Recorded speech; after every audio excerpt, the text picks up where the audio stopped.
NBA 2K21, which Kobe Bryant is the cover for this one, which was a good idea, is set to launch at $79.99 USD for the standard edition, if I'm not mistaken, which means, and that's for the, now let me clarify, that's for the edition that comes out on the Xbox Series X and PlayStation 5. Current gen is still the traditional full price amount. So, what that tells me is that everyone buckle the fuck up for a big jump in game cost for this next generation. If a sports title is coming out $79.99 USD, then that means that is now your AAA or full standard price, no special anything. That is your stock entry point, which means for Canadians, you're looking at anywhere from $89.99 to $94.99 for an entry-level standard edition game in the next generation. Fuck.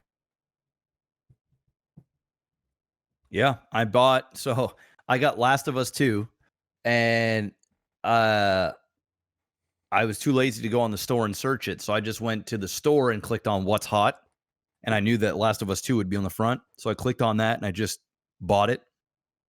I didn't realize that I paid for the special edition, which was like artwork, a soundtrack, just a bunch of shit I'm never gonna touch. And it was $94.99. That's gonna be the standard price, bro, moving forward. I got on the inside a little bit. I was like, oh. I got a hot take for you. Video games, the vast majority of them, AAA or not, are not worth $94.99 or $79.99 USD. They're just not. Full stop, in my opinion. And and there was discourse on Twitter amongst developers and stuff talking about the fact that game price hasn't changed in a long time, but the cost of developing the games has gone up, to which I said, tough shit. Maybe don't try and make a 60-hour long AAA game with bleeding edge technology and blown out scope that inevitably 9 times out of 10 fails because you scoped it too big and you run out of time and money, and then you crunch all your workers into the grave and then come out and go boo-hoo, and then your game sells 4.1 million copies in the first 72 hours, and you're like, dabbing your face with money that you don't pass on to your employees. Fuck yourself. Scope the games down. Games do not need to be, Jeff, 60 hours long. They don't need to be 50. They don't need to be 40. I can't think of many games in the last decade that I have played that have gone past the 20-hour mark that I have not thought to myself, this could have ended at about the 20-hour mark and it would have been a better game. There are only a couple. Everyone else is it feels like the game is being stretched. It's like going to the theater and it's like there's an act in here that just doesn't need to be in here, and it ballooned the length of the movie and didn't add anything. And in some cases, it detracted from the experience because it dragged it on longer than it needed to be, and it would have felt better if the movie ended sooner. Same thing. Very few games that I have personally played past 20 hours where I haven't had that thought.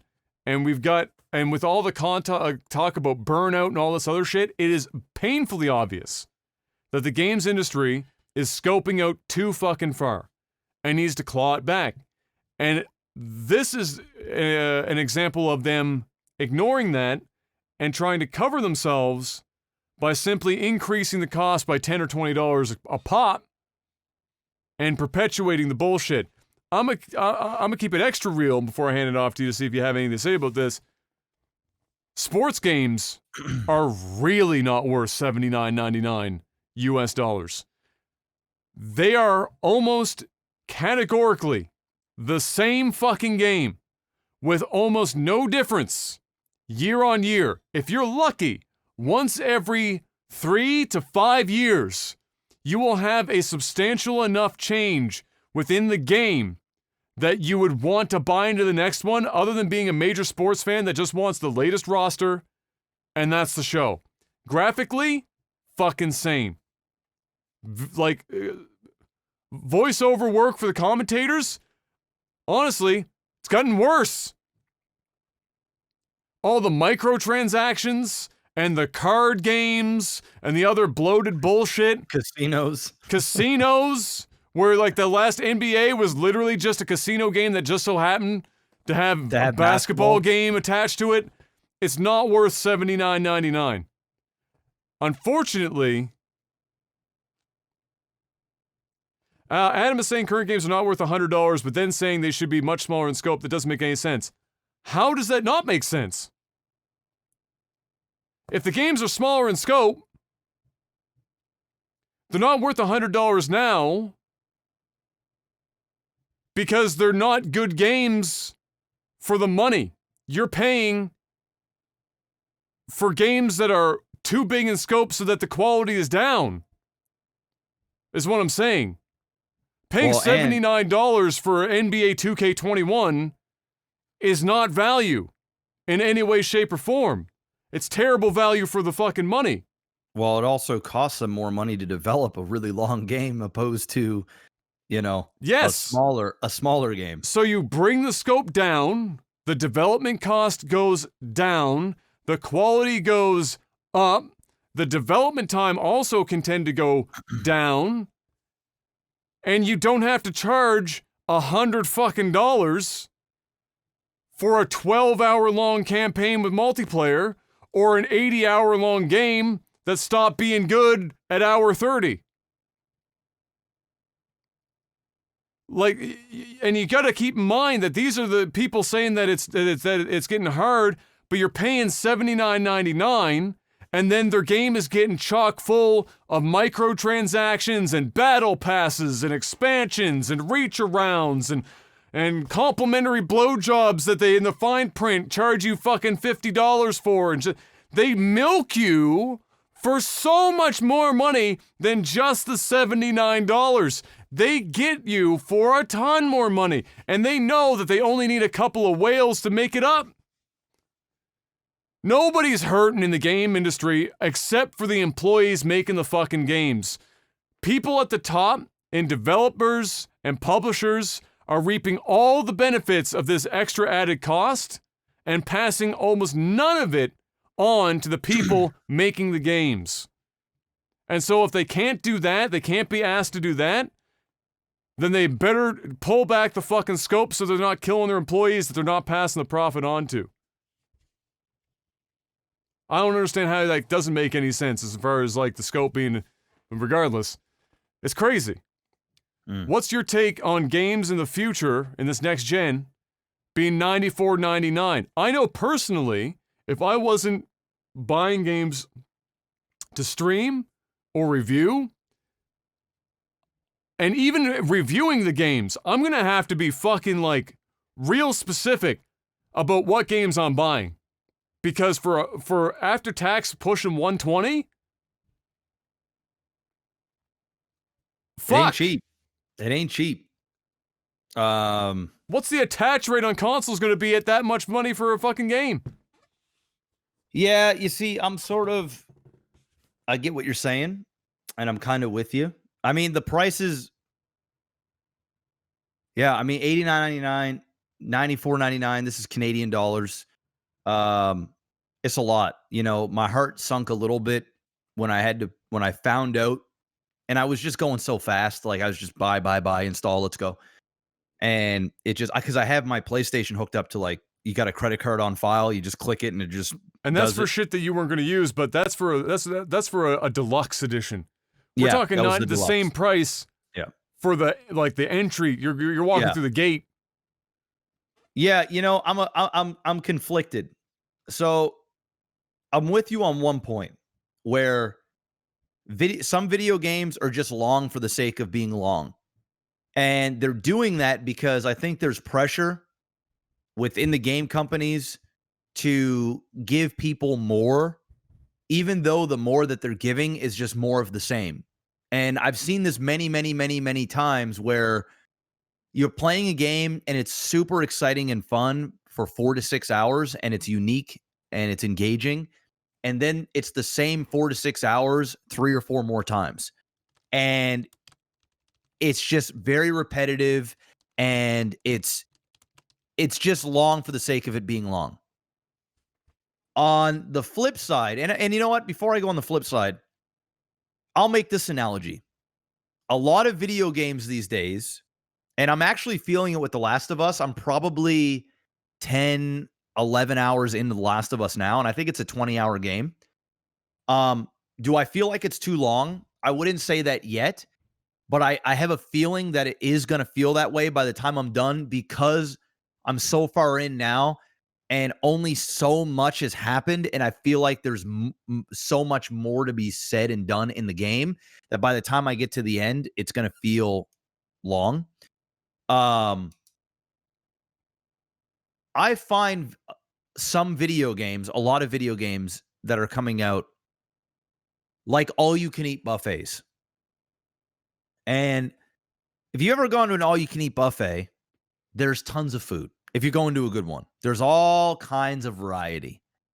You've got stuff from pizzas all the way to like beefs and chickens and pastas and desserts and Chinese food and Italian food and Greek, and you just go there and you're overwhelmed with the choices. But the problem is with some of these buffets is they put too much food out at once, and a lot of the time, by the time you get up there and you go to eat, it's been sitting under these lamps for a long time. And what was actually quality product has now dried out. It's kind of cold. It's like, yeah, you know what? It is chicken balls and rice, and I guess it's all right. It's a Chinese food fix. But what would have been nice is to get out there the moment that the chefs come out with those big tubs and they pour in the fresh shit that just came right off the skillet, and there's some love and effort in that. But instead, it got picked apart by 50 other people, and they took the best looking chicken balls that had the right amount of chicken to batter ratio, and it's just nice and hot, and they got that nice sauce they put on the top, but now got the sauce, Jello before it got like the hard top on it because it dried out. They got the sauce, and it's got the chicken ball sauce has got like this layer of hard to it, yeah, and you got to like take the scoop and break through it like ice at a when winter time when the water's just starting to freeze over, and it's just not as good. And you pour it on there, and it's a little thicker than normal, but you know what? It's still got that taste. Jeff, this analogy is turning into the all-you-can-eat buffet of analogies. It is what it is. But you see where I'm going with this. Yes, I get. Yeah. You see where I'm going with this. This is what video games are now. Is they put so much shit into these bins, right? Thinking that, oh, you know what? There's going to be tons of people to show up. Just hit them with so much food that they can just eat and eat and eat and eat and eat. But the problem is they put so much shit out there and so many options that by the time you actually go and get some of the things that you like, and whether this be a video game where the mechanics are really good or the storyline might be really good, but then, you know, the sound is garbage, or, you know, there's the voice acting is bad, or the music just isn't great. And parts of it just go to shit because they threw so much garbage in there to make it bigger, make it seem bigger than what it really is. And the reality is this all-you-can-eat buffet is really only good at making pasta. But instead, they've got pizza and Chinese food and beef and lobster and salmon and all this other stuff. It's like, yeah, I like lobster. Yeah, I like salmon. But I came here for your pasta because you're known for really good pasta. So I just want to go and get some. But instead, before you get to the pasta, you start grabbing old hard pizza.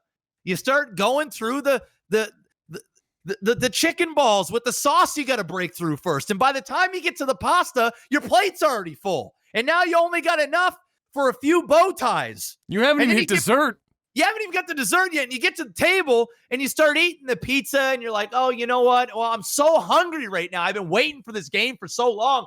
that I'm just going to eat this pizza. You know, I've had better pizza, but it's pizza and I'm really hungry. And then you start eating the salmon. You're like, you know what, though?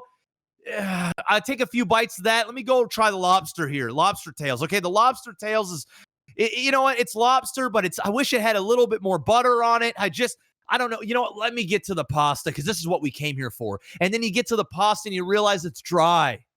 It's dry because they spend too much time and effort with all the shit that they're not good at and that they didn't need. We didn't need multiplayer on a single player game. We didn't need you to do that. We didn't need this battle pass. We didn't need that. We just needed a competent game, something that we're okay with paying for. Instead, you're throwing everything in because you feel like you need to get to every lover there is. Because as people walk past this all-you-can-eat buffet, they're catering to 3 kids in the lineup of a bajillion adults that really want just cheese pizza. So what you do, you have an entire section of the buffet dedicated to cheese pizza. It's okay to let those kids go down to McDonald's and get a Happy Meal.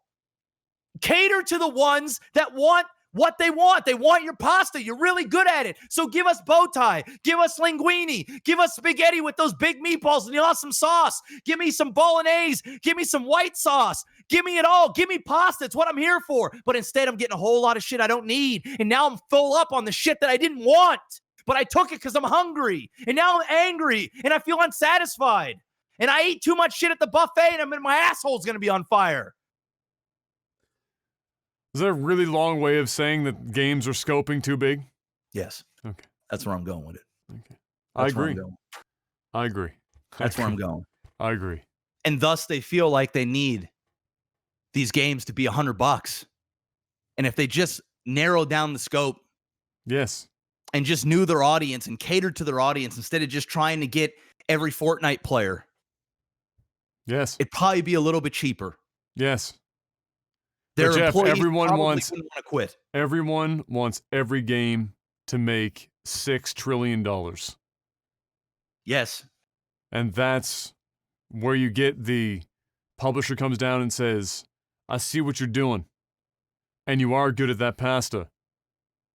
But we can't let those kids grab a fucking Happy Meal. I'm sorry. We have to include the cheese pizza that is multiplayer. And the devs sit there going, we're actually just really not good at cheese pizza. And then the publisher says, well, here's a YouTube video. Learn how to make cheese pizza.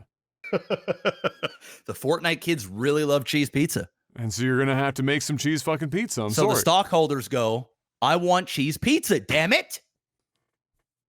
And the publisher the developer goes, well, guys, we need cheese pizza. And that's how you end up with some of the shit. The employee is sitting there with a pot of beautifully cooked bow tie pasta, and he's looking at his boss going, what about the pasta? And the boss says, get in ovens. We need cheese pizza. And make sure that half of the pizza has pepperoni on it for the few that want pepperoni and cheese. So yes, I'm kind of with you on that. Yeah. But at the same time, okay, they are right. Mm-hmm. Video games have been at the same price for a long time. Mm-hmm. You know, the cost of making things are going up. It's just the cost of living have gone up. Well, that's the counter to that is people have already done that. If you literally do cost of living, our dollar today is worth less. Purchasing power today is worth less, and not by a small margin. A lot. In the 20 years that people will cite game cost hasn't changed, purchasing power is way down, and so the cost of that game today is more, even though it's the same price as if it was 1999. Same thing. And so it's not the same thing. It's actually more expensive now. So to do that and then tack on another $20 on top of that, it's like the equivalent of paying, 60% more for the game. At which point, again, the quality part comes in and the scope comes in, and with all the discussions of the burnout and the 7-year development cycle and the fucking all the slow the fuck down. If I'm going to be honest with you, I'm hungry and I want carbs. You want some bow tie pasta. I want some bow tie pasta bad. You want some bow tie pasta. I've been eating clean for almost 3 weeks. Bro, are you really in your 30s and you consider eating clean, backing off on pasta? Please tell me that's not the case. Well, you know, I had to cut out some carbs. I had to cut out the sugar. I'm still eating bread. Like, I'm still, like, having toast and stuff in the morning. I am eating white rice still, smaller portions. But, yeah, I had to lose some weight, man. I was at 194 pounds. I would say 194. I would say the snacking and the alcohol and the I don't drink and the pop and shit like it's that. It's the snacking. It's the snacking. The pasta's not coming for your waistline, bro. You're 30 years. Yeah. You're 32, 33 years old. The pasta's not coming for your fucking your waistline. Hey, I cut down. Hey, I was 194. I'm at 188. I'm feeling better. Attaboy. Slimming down. Attaboy. Feeling good. So I'm going to keep this going for like another 2 weeks, and then we'll go from there. Because I got to get back down to around 183, 182. That's like my regular go-to. But I was like fucking straight up 10, 12 pounds heavier than I normally am, which is... I'm having the opposite problem. Because I started exercising again, I'm dropping too much weight, and I'm not able to get enough fucking calories into my body in a day to keep it up. Getting thin. And so I'm thinning out. So it's like a fucking, like, it's like I need to wake up earlier just to get an entire extra meal in if I'm going to continue exercising. More specifically, it's the treadmill. It's the constant treadmill burning. You know, you get on a treadmill and you're burning 300 to 400 calories in a run. Yep. That's what I do every morning for an hour to an hour and a half, and I usually burn between 500 and 700 calories every morning on the treadmill. Yeah.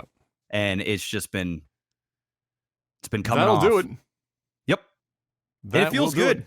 It feels good because I can listen to podcasts or audiobooks, and the time just fucking flies, and I don't feel guilty about consuming content on my free time, because my free time, I don't have a lot of it, so I just use that time to like just chill and do my thing. So I'm getting a bit of addicted to it now. Yeah, the my pro tip for the treadmill: barefoot that shit, bro. Barefoot. Changes your gait, changes how you want to walk, because you don't go heel toe, because you don't have cushion in the shoe to guard it, and so you socks? tend to. You can wear socks, yeah. The socks fine. I do socks or barefoot, and it forces you. You end up walking more on the pads of your feet. It engages your arch, and uses the arch as a shock absorber like it's supposed to. And your knees take less damage because your arch and your foot is actually doing its job. Whereas in shoes, where you're getting comfortable, people, especially when they're running, a lot of people drive heel toe and they drive heel first. And there's no shock absorption except for whatever the shoe is providing. And so people get softer and softer and softer shoes. The arch does less and less work. Their feet get flatter and flatter as they age. Their knees and back get worse and worse. So if you're on a treadmill, I highly recommend barefoot. I'm trying it tomorrow, Adam. Make it happen. I'm trying it tomorrow. I'll let you know on Thursday. You do it a few days, what you're going to discover, probably even after the first day, your calves are going to be fucked the day following. Because it forces you to use a bunch of muscle in your calves that don't get used when you're walking in shoes. Changes them entirely. But it will also give you really fucking dope calves because you're using your calves, again, the way that they were meant to be made or used, and not because you're wearing shoes. You know, if you're running outside, don't run outside in bare feet. You're going to fuck yourself up. Glass, rocks, it's bad. But if you're on a treadmill inside, you're good. You're good. Just you're good. Go with that. Barefoot is much, much, much, much better. My knees are notoriously bad. Barefoot on the treadmill, knees are already feeling better.